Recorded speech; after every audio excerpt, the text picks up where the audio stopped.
Welcome to Tabletop Gaming Guild, a podcast that's all about the memories and experiences that playing board games with friends and family can create. On this episode, we have John DeCampos from Terrible Games here. We're going to talk about Token Terror's Battlegrounds. How you doing, John? I am doing very well. I have my coffee. It is a beautiful morning here in Baltimore with a funded project. When I woke up, I'm feeling great. Yeah, definitely congrats on the funding of the project. That was really fast. That's good.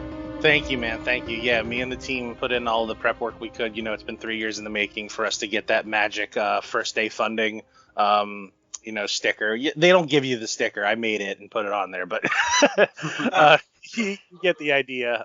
Yeah. I'm really pleased with it all so far. Yeah, I always wondered about that, like the funded within hours, if that actually came from them or not, but apparently not. No, the amount of graphics workup you need to do to have a fairly presentable Kickstarter campaign. They trust that you know how to create something like that. I actually did it this morning in like 2 minutes. It doesn't take long. Oh, that's cool. That's cool. Yeah. So, do you want to go ahead and start off with basically the overview of the game you've created? Sure. Here's the elevator pitch. Token Terror's Battlegrounds is a 1v1 semi-abstract strategy battle game where players are warlords who control a drafted army of 10 miniature monsters in a battle to the death. This is a grid-based game. The rules, at least from reviewers, I've gotten a lot of different feedback. I've gotten less entrenched board gamers saying that they think it's a medium weight game, that it's a little bit difficult. I've had reviewers say that it's a simple game with lots of strategy and depth to be mined once you actually start to dig into it a little bit. So I prefer to lean into the latter descriptor. I think that our game is very approachable, but once you actually play 2 or 3 games, you'll see that there's quite a bit of strategic depth to be unlocked. But the other kicker to our game, and I think is what makes Token Terrors special, is that our miniatures are completely free of an attached base. They do not have any akimbo swords, shields, or spears or capes. They are actually specifically designed to be dice-like in shape, so you can grab them by the handful and toss them in your dice bag. And this is so that they have some portability, and they're less expensive to create because they will extrude from the steel mold a lot easier, so they'll mass produce faster. And we actually designed them specifically to be used as 1/1 or 2/2, whatever your power toughness is, token creatures in Magic the Gathering, as well as inexpensive and abundant minion creatures for your TTRPGs. Because I don't know about you guys, I play D&D, or I played it a lot more at a table with friends before the pandemic, but you ever enter a village that's supposed to be full of skeletons or zombies, and instead there's a bunch of space marines there. So we wanted to create a miniature that we could sell for a relatively inexpensive cost. So for us, if you wanted to populate a village with, say, 6 zombies, that would be $10 for 6 of our zombies. So, and the other thing is, right, you can toss them in the dice bag, like I said, and if you want to bounce over to a buddy's house and run a little campaign, they're a lot more portable. They're not going to get banged up or broken. So that's sort of the side hustle we have on the Token Terrors. Now, I noticed that the Magic community was really liking the tokens and stuff. I saw a lot of positive feedback from them, and they look really cool. Thanks. Yeah, the one thing that's been tricky, and I'm hoping that doing shows like this and also just trying to get the word out now that we funded the project, is educating our audience about Token Terrors as a line of miniatures versus a board game. The Magic community has given us a ton of awesome feedback. The problem is that a lot of online communities that center around Magic are fiercely guarded by admins and moderators. And I don't just mean on Reddit. I mean on Facebook groups too. It's all fine and well if you want to post an MTG meme that involves Karn, or if you want to make a silly joke, or if you need to talk about some in-depth mechs or a jank deck or something like that. But if you post a thing where you're trying to sell something on one of these groups, it immediately just gets nerfed. It'll either get taken down or buried. I've seen images that I've posted to groups that have snuck by get thousands of thumbs up and likes, hundreds of comments, and other times crickets. So it's tricky. I'm really, really hoping that we can get our messaging out to the Magic community, because as a Magic player myself, the whole impetus for these things existing is because of Magic. I know that there are players like me who love making tribal token decks, who just want to generate giant armies of tokens. And that's what I think that's the next hump for us on the campaign trail right now. Well, you already mentioned the Kickstarter campaign. It's already funded, which is impressive enough. I noticed even your high tier, your $300 tier, your extra special, get your name in the game tier, that's almost sold out too. Yeah, and I was kind of reticent to include that tier at all because I didn't really know what the perception of it would be. But I figured include it because I knew, for one, like, my mom would probably pay for that, like even if we only do like one, or two or three, like if the people on the team, if their parents or their family sign on and they each buy two or three, cool, we just made like $1,000, right? But yeah, people have really shown up to support the project and really believe in what we're doing. So yeah, I think we're down to like 7 of those left. And I think the perk is really cool. Like,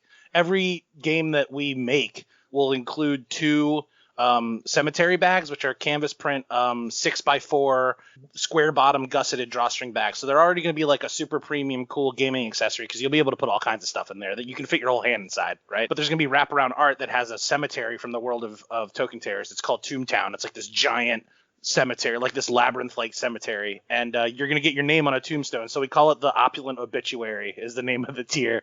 And yeah, your name will be on every bag that we create across the board. Like, if we do 1,000 copies, it'll be on 2,000 bags. I also like your dice bags too that you have in there are really cool. Yeah, thank you. Side art on them. Yeah, we just worked out. So our manufacturers are Gameland Games, and Chenny and Dave and the rest of the team, their engineers and stuff, have been pretty hands-on with us in the product development. And I actually sent them the updated art for the cemetery bag, and within a week they had sent me a video of they had engineered a way to take this screen print artwork and have it. It's an infinity wrap. So as you turn the bag around, the image doesn't stop.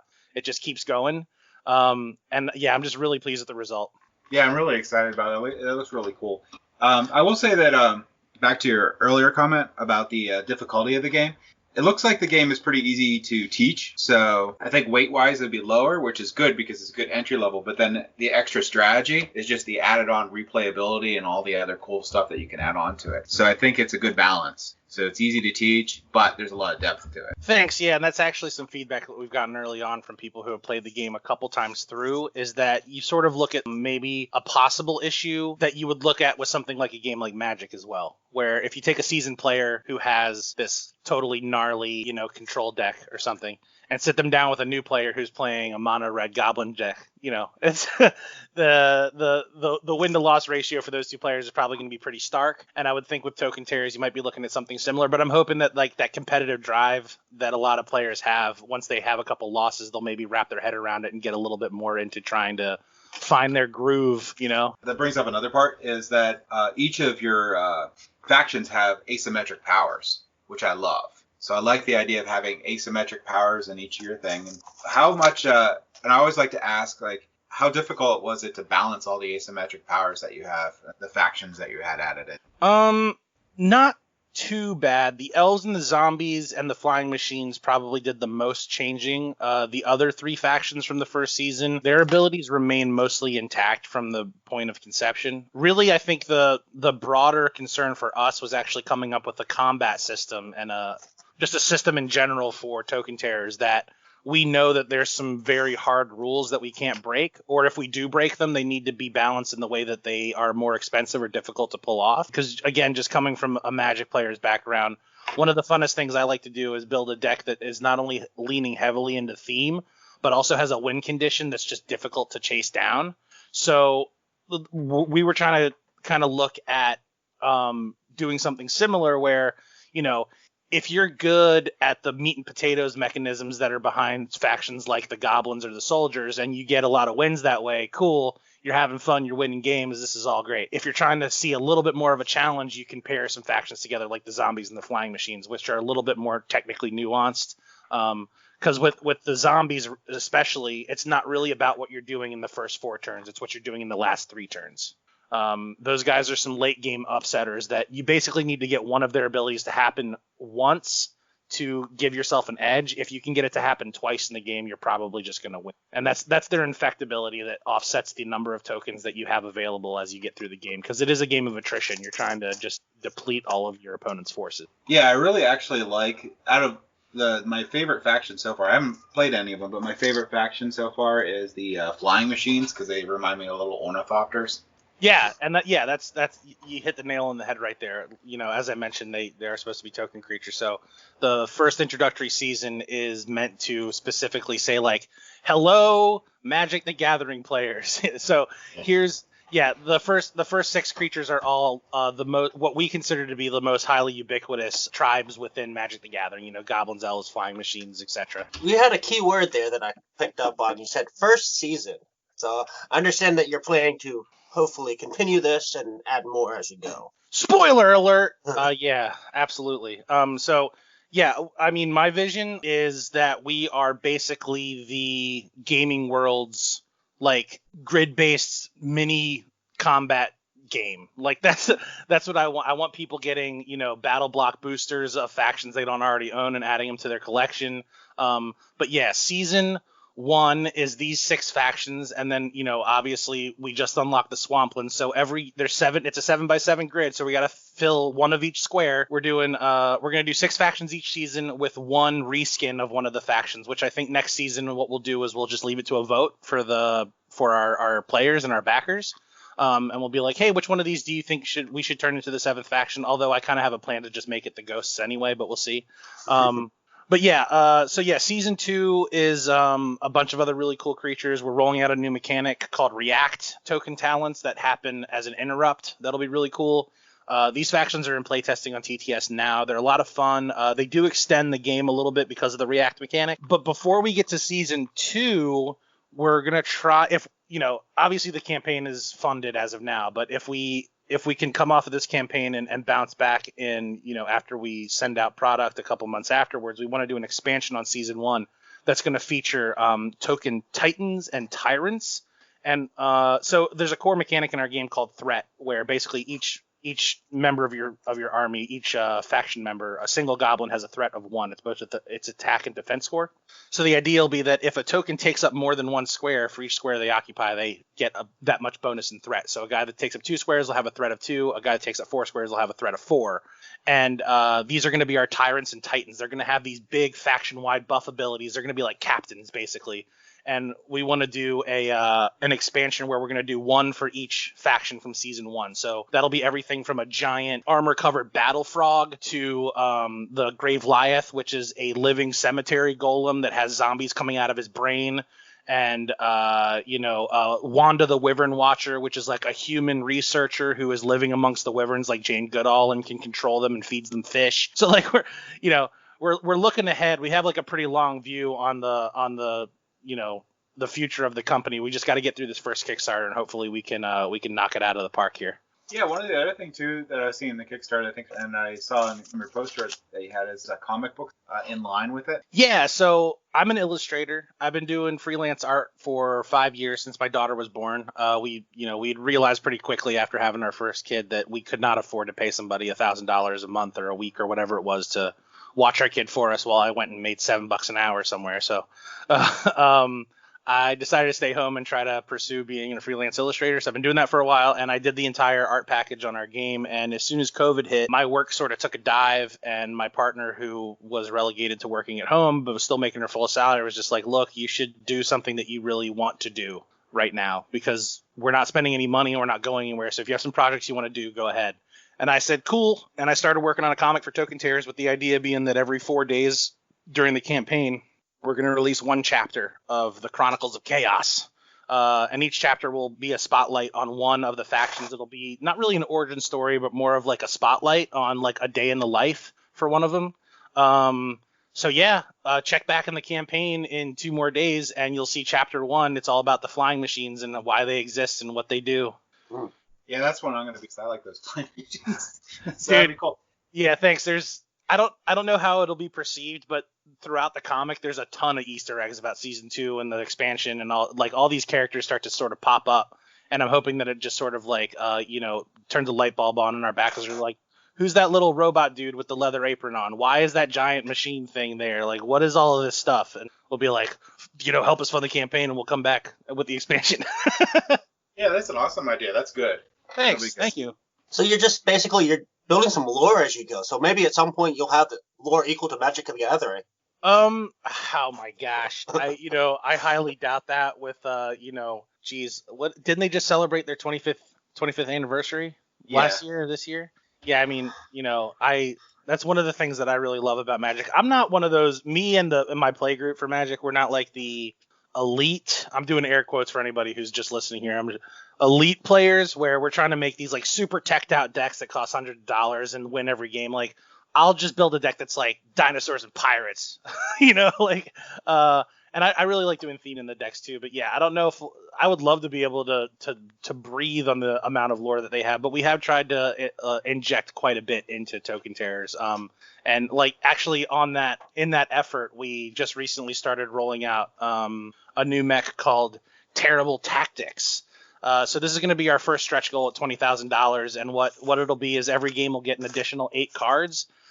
These cards are double-sided, and on one side is like a rhyming limerick / story that tells a bit about 2 factions that have a shared history, and that's actually the neutral side of the card. And then when you flip it over, there is a purposefully synergistic mechanism that is exclusive to 2 paired factions. So we have one called Death from Above. That's if you draft Wyverns and Goblins, where you can issue the Wyvern talent Take Flight and move a Goblin along with it, and then you rest the Wyvern immediately after that, which will earn you a surge point in real time.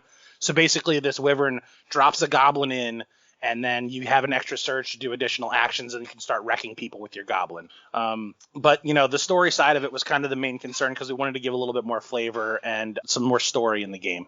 Yeah, that's actually really important to me. That I like having like a lot of theme in the game, even if it's an abstract game, but you can still feel it if you read all those comics and you do all that stuff and you read the flavor text on the back. It really adds to the game. So I like that a lot. Thank you. Yeah, and the talent cards that we have now in the game actually do feature flavor text. So those are double-sided as well. One side is just kind of like an overview of the faction. We'll have a picture of them and some flavor text and all of their different classifications. And then on the other side is their token talent abilities and their reserves area. Yeah, it seems like a very difficult balancing act, balancing how much the flavor text stands out in the story versus how much that, distracts or adds to the game. I mean, how difficult was it to like hit that balance?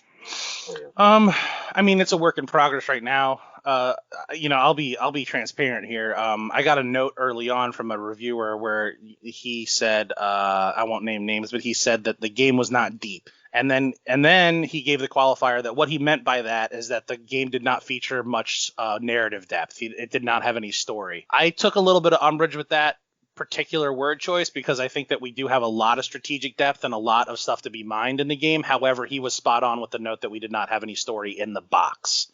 The comic book is not in the box. The Genesis stories I have for each faction on our website in the lore section, that's not in the box. But it does exist, so the tactics cards are pretty much a direct answer to that critique. We wanted to put something in the box that affected mech that gave story and lore, and I think we've struck a pretty good balance with the tactics cards, but first we got to get to 20K before we can include them in the game. So it seems like you're doing well to satisfy both people. Like people who like don't want the story, just want to play the game, and actually people who want the story and think it adds to the game, and you're doing it without sacrificing either. You have definitely, I can see some plans for both expanding. Yeah, and I mean that doesn't even speak to some of our plans that are probably a couple years away, where I think if we do get to season 5, we'd really like to make it a big event. And what we want to do is do a season rollout that is specifically themed around a dungeon crawl. And we're gonna try and do a completely new game, basically, that's called Token Terrors Adventure, where the entire season offering will be inside of one box. And we're gonna introduce this new character called the Nemesis, who is a singular token. So one player plays as the Nemesis and populates this randomly generated 5x5 grid tile dungeon, populates the rooms with Token Terrors minions for them to take on, and 2 to 4 players will be able to build an army of 8 and try to just get to the final room where they're going to face off against the Nemesis and 2 token titans. And it'll incorporate our entire combat system, of course, but there will be a lot of supplemental artwork and lore surrounding the entire setting. I think I want the first one to be inside of a sewer, and it's going to feature rats, slimes, maybe some other weird stuff. I'm not really sure yet. You realize now that you've said it, it's going to have to happen. I hope so, man. I would love to. We actually did play test a very early version of it not too long ago, and the game has a lot of work left to do on it, but it's got legs so far. Yeah, I mean, there's a lot you can go. So I'm glad that it's going to be expanded. So if people wanted to, like, you also mentioned that you can get the token terrors as like tokens for playing Magic the Gathering and such. Sure. It looks like you guys sell the little boxes on there. Outside of is there any way for them to get them outside the Kickstarter campaign currently? Well, I've talked to a lot of retailers in the Baltimore area. Shout out to my guys at No Land Beyond who run a great store and Collector's Corner. And basically the consensus is from these guys is that if we sell these in little 6-count battle blocks in these little boxes you see on the campaign, little countertop display or a little end cap kiosk kind of thing, they think they're going to move. So the idea is for us to try to show retailers and distributors through the Kickstarter campaign that like we have a product that has room to grow and that can scale. And then we want to try and get into the same space. I think they function as a toy too. I've seen little kids walk up to our demo tables at conventions and just start picking them up and playing with them and making little noises like they're fighting and stuff. Yeah, the idea is for us to try and actually get into retail and, perfect situation, we break into big box stores eventually if we can. I think the potential's there. It just really depends on how much we're able to dump into marketing, honestly. Yeah, and having conventions would help a lot too. So Mm-hmm. them going. Yeah. I know a lot. Yeah, I like the no one can see this, but if you go to their Kickstarter page, you can see the Token Terror boxes. And they're really sharp. I like how you did them. So. Thank you. Thanks. So one of the questions I had was that in the rules there, it looks like you select 10 tokens. Mm-hmm. And you fight with. So you're at least going to pick 2 different factions. Yeah. Typically, when people are playtesting, how many factions do they normally mix in? Just 2, or yeah. Usually 2, but that's because 70% of the time when I'm showing somebody the game, it's their first time playing, and if they start to lean in the direction of being like, well, I think I'm gonna splash in 2 goblins, I'm like, don't do that. Like, just take 2 factions for your first game. You're getting ahead of yourself. Chill. The other thing is, like with season 2, we're actually directly addressing the idea of splashing in 1 or 2 of a faction because we have this faction called the Myrmidons. They're these little wind-up toy exploding guys. And their whole deal is they have an ability called Self-Destruct, which is very devastational. You absolutely lose the Myrmidon, but you can do 2 damage to every surrounding token for a cost of 1 command. But it's all based off a dice roll. So anyway, that's a faction that we tried to design specifically with the idea that, like, if you just want to have a safety net of something that can deal a bunch of damage, then you have them, right?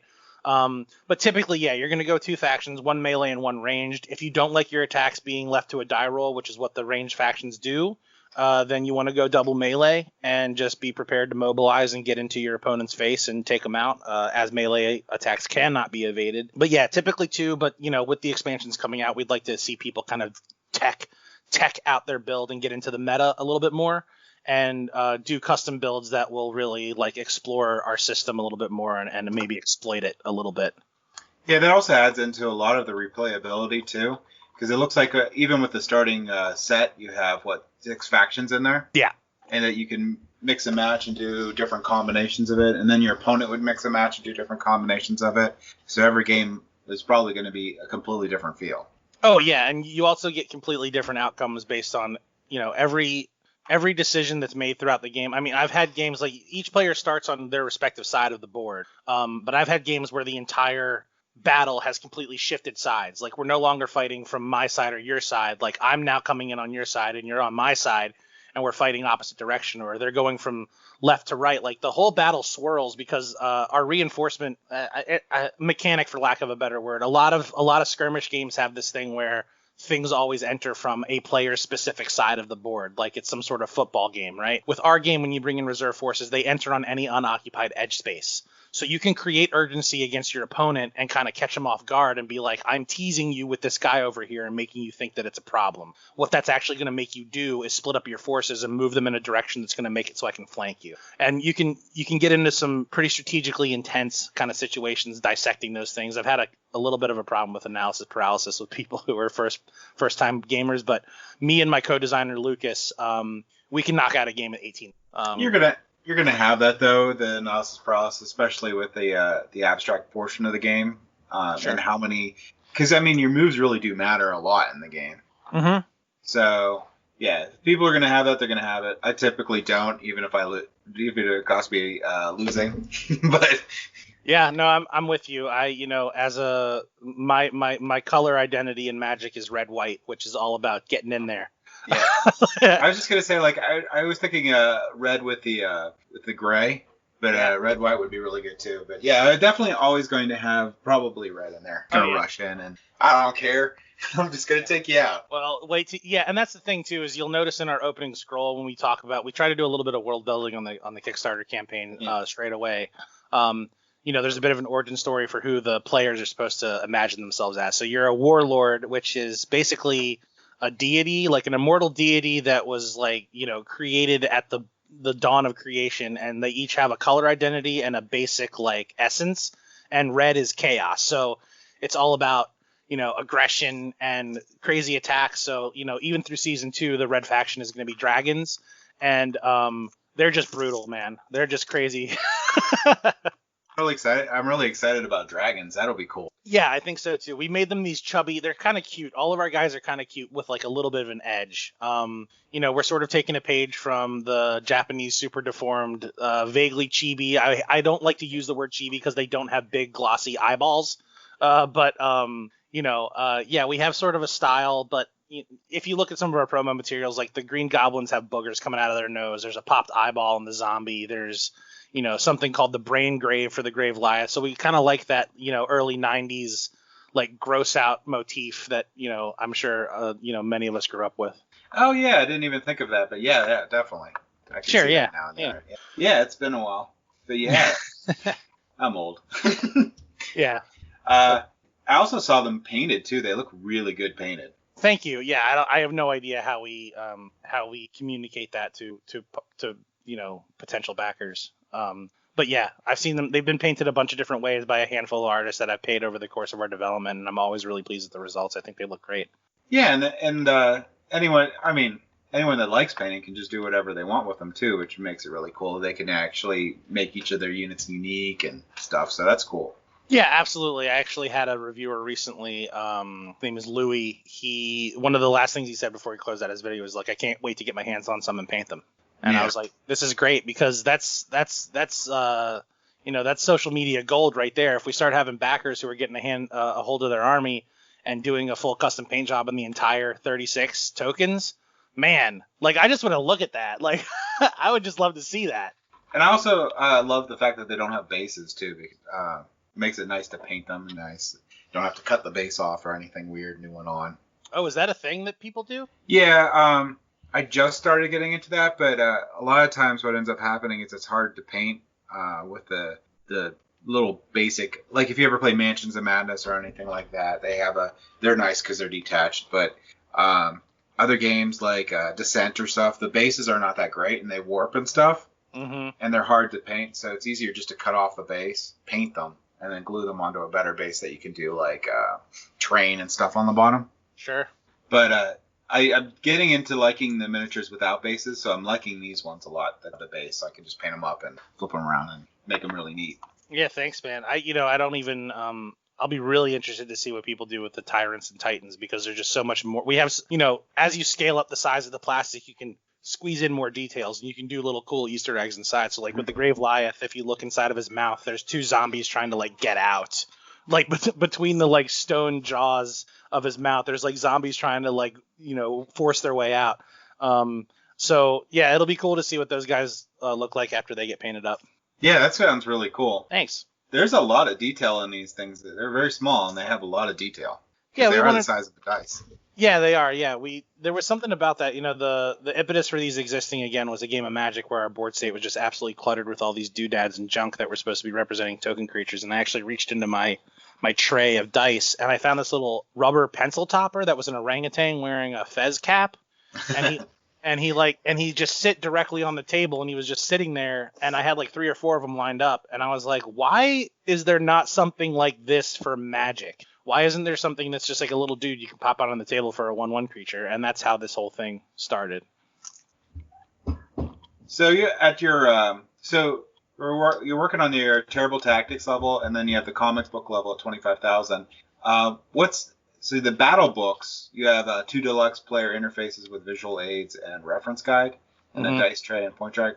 So is that more going to be like a separate pack that they get? Yeah. To get to 25,000. Yeah. So or 30,000. Sorry, 30. Yeah, if we get to 30K, we'll be able to cover the development costs of getting the battle books produced. I understand, obviously the selling them as an add-on would cover those costs as well, but we don't know how many we're going to sell if we actually create them. Yeah. So first things first is we have to make enough money to cover their development, and then once they're developed and we have a working product, then we can sell them, and then hopefully we make our money back and then some. But we'll see how that goes. But yeah, they're going to be separately packaged. We might, maybe, think about redesigning the box to accommodate them depending on how they go, but they will almost certainly be packaged separately. And yeah, what they are magnetic clasping little player interfaces that when you open them, there's a fold out reference guide that has visual aids for combat, a visual aid for how to gain surge points, all the commands you can perform on your turn, a 5-step process of what you do on your turn. And then there's a little dice tray and a recessed holding spot for your surge points. It'll also come with a small little, what's it called? It's just a little plastic cube that you can move along a track to keep track of your starting commands. And then you can roll evasions in the dice tray. The really, really cool thing about it is that when you close it and the magnetic clasp goes snap, it'll actually look like a battle tome on the outside. And then the entire book will have enough depth in the dice tray to fit one folded up board, all of the cards, all of the dice, and 10 Token Terrors miniatures inside. So the idea here is if you're a big fan of the game, you can throw your favorite army into the box and you can just walk out. Like, you don't need all of this other stuff. You can just take this stuff with you and you're like good to go. Yeah, I think that is really cool. I like that idea on there a lot. Thank you. And I think that is just phenomenally beautiful. I'm excited to see. Hopefully you make it to that. I'm excited to see. Thank you. Yeah, I have some mock-ups for anybody who is thinking that this is a cool project and you're kind of into it and you're on Facebook. Asked to join the Terrible Games group. I opted to do a group that was just for the company at large instead of per game because I'm basically handling most of our social media and I just don't have time to do multiple groups like that. But there's development photos and all kinds of cool stuff from behind the scenes in that group of like fully rendered, like artistic renderings of the battle books and dissections of how our stretch goals are going to work and spoilers about upcoming factions and all kinds of stuff. Yeah, I'm going to put some links in on the podcast too. I'll put a link in for that too. Thank you. Oh, no problem. Yeah, I had a note for that real quick. So I always like to ask the difficult questions. Bring it. You kind of given the hints on this, but what is your favorite faction? Goblins. I mean, I would say that I really love them all, but let me just search my soul for a second and see. Soldiers. All right, I'm gonna say the soldiers because of how I think they're super duper approachable, but they're also underestimated a lot of times, which is perfect for humans. They work in squads of 3. They reinforce the core tenets of our mechanisms really, really well because they're all about group movement and being together. A little bit of lore background. All the humans in the continent of Terra, which is where all of the creatures of Token Terrors reside, the humans have a religion called the Adjacency, and it's about how if you work together and you band together, you can accomplish anything, right? So yeah, the humans are probably my favorite just because on the surface they might seem kind of boring, but if you actually go against them with somebody who understands how they play, you could very well get walked over. And yeah, I really like them a lot.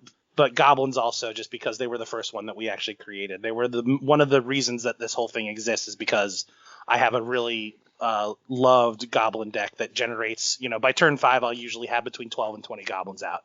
And I wanted to see little goblin guys on the table. So, it's a toss up between. Yeah, that makes sense. I think I'm about the same way with that too. Sure. So I know you mentioned all the Magic the Gathering, but do you have like any game that you had inspiration from to create this game? No, because my primary investor and my partner Phil Doclo, who co-created the game, we had a big staff meeting when we had finished doing all the sculpt designs where we were like, okay, we have a line of miniatures, they look really cool, let's go to Kickstarter. And then at the end of the meeting, I was like, well, board games on Kickstarter are doing insane amounts of money. We have a bunch of miniatures that are cool. Let's design a board game around them. It shouldn't take more than like a year, maybe 6 months if we're lucky, right? So when the meeting was wrapping up, I went to Phil and I was like, he's backed a ton of stuff on Kickstarter and has all kinds of crazy. He has a really nice board game collection. And I was like, all right, so you're investing in the company, man. You play a lot of games, so why don't you help me make the board game? Like, here are the things that I'd like to see in the game. Dice. I want there to be dice. Maybe a grid would make sense because we have little pawns basically, and I want them to get shaken up in the bag or something. I want to randomize them at the beginning of the game. That's basically all I told him. 2 days later, he came with the threat mechanic, all the adjacency stuff, doing 3 commands on your turn, how the power toughness rating worked. So it kind of all came from like the tentpole rules of the game kind of came from Phil. And then after he showed me what he worked on, I got super excited and kind of just whisked that away and started prototyping and playtesting like crazy. And now the rules have sort of been whittled down. You know, the rule booklet you're looking at now is probably version 12 or 13. It's been playtested to death because we weren't just making a game, we were making a system. So I couldn't really speak to what inspired Phil because I ain't him, but I can say that for me, again, sorry to harp here, it is Magic that kind of it kind of guided some of our sensibilities here, with the idea being that if you mix Magic with chess, what would you get? That's kind of what we tried to achieve here, I think. Yeah, I'm really glad you did that because to investing in that system, you can expand upon it. You can do so much more stuff with it. I like that idea a lot, and I'm glad you guys went that route. Thank you. So on your website, you have a video that is quite interesting that's showing off the token terrors, and it kind of reminded me of Inside the Box. Is that something you watched? Is that maybe something that helped inspire that video? No, sorry, I don't actually know what that is. What is Inside the Box? They are a YouTube series that do like board game parodies, and they do a lot of like concepts like board games coming to life where they get sucked into board games type thing. So it's all like well produced, but intentionally looking like it's not.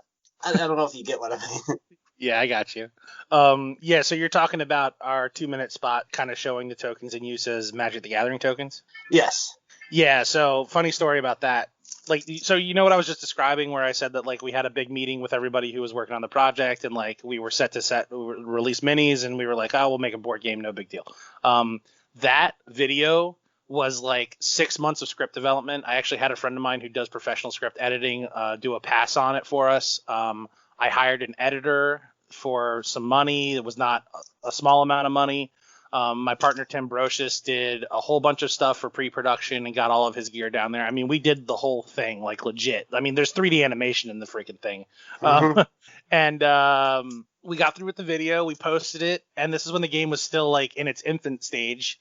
And a couple of our friends had already started playtesting, and the first feedback we got from people was just like, why does none of this addresses your board game? Like, it doesn't talk about the game at all. Like, you're just playing to the Magic audience. And I was like, Magic audience is 20 million people, bro.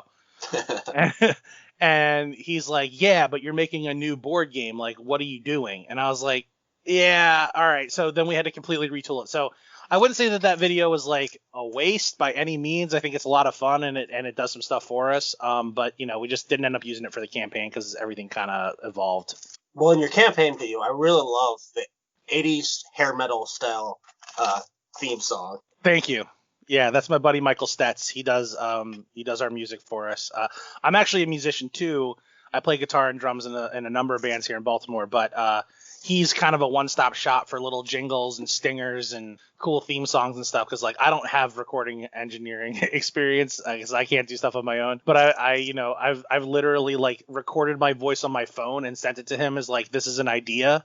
And he came back with what you hear on the video, and that's probably going to be like our jingle / theme song for ever, I think, probably. That works. It's good. So yeah, cool. Thank you. Okay. So, any other questions, Nathan? I just have to compliment you on this Kickstarter. This seems like the way Kickstarters should be run. This is really clean, professional looking. It's got a lot of clean images that really tell you what the game is and what the product is. So, really well done. Thank you very much. Yeah, I really. Yeah, I appreciate that very much, man. I think that there's a lot of really like quote unquote pro level Kickstarter campaigns that are doing a lot more graphically than we were able to do. I just kept on whittling away at this thing, and this is where we're at. So yeah, I appreciate that a lot. Thank you. Yeah, I agree. It's really cool. I like it a lot. Thanks, guys. A lot of animations, a lot of cool stuff in there. So do you want to tell people where they can find you and any other parts you want to add? Yeah, if you want to learn a little bit more about Token Terrors and also see some pretty apparent links and tabs to our Kickstarter campaign, you can go to tokenterrors.com. We are currently on Kickstarter. We're on our second day. We're fully funded, so very little risk, but we have some really cool stretch goals, as we mentioned already. We're at Token Terrors on Instagram. Also, I am accessible via Facebook, as is our Terrible Games group. And if you want to try out Token Terrors Battlegrounds on Tabletop Simulator, you can do that now. It's available and public, and really, I don't know if this is a good idea or not, but the Season 2 factions are in there. So if you want to try them and contact me and be like, dude, these are super unbalanced and you're out of your mind giving dragons the ability to fire range attacks from 4 spaces away, that is cool. Please do that. We're looking for notes, and I'm actually very excited about building a coalition of playtesters from our backer base who are willing to get in there and test out the Terrible Tactics cards, try out the Tyrants and Titans, play the Season 2 things, give us notes, tell us where we're right, tell us where we're wrong. And please help us fund the campaign because we got lots of plans. Yeah, it's definitely an awesome campaign. You should check it out. There'll be links in the show notes so you guys can see it. Thanks definitely, John, for letting us interview. It was a lot of fun. You guys, thank you for having me on. And this was fun. Thank you so much.